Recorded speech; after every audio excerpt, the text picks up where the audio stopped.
In this video, I'll show you how to create subtasks in Microsoft Planner. Microsoft Planner does not use the word subtasks in the same way some project management tools do.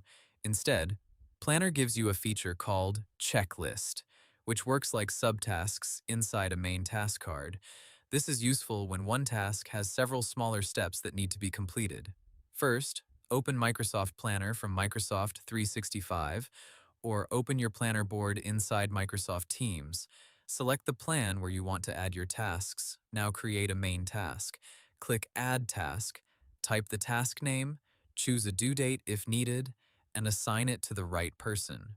For example, your main task could be prepare monthly report, launch email campaign, or update company website. After creating the task, click on the task card to open the full details window. Inside the task details, look for the checklist section. This is where you can add smaller steps under the main task. Click Add an item, then type the first subtask.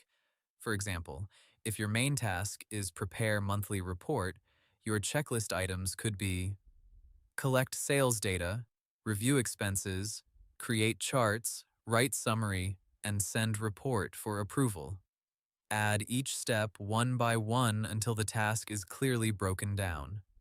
Try to keep each checklist item short and action-based, so it is easy to understand what needs to be done.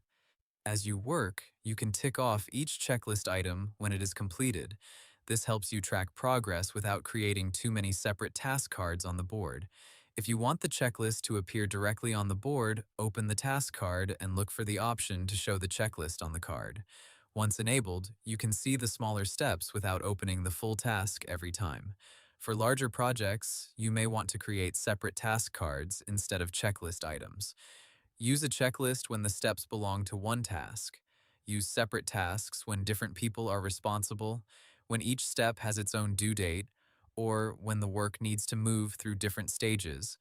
You can also combine both methods.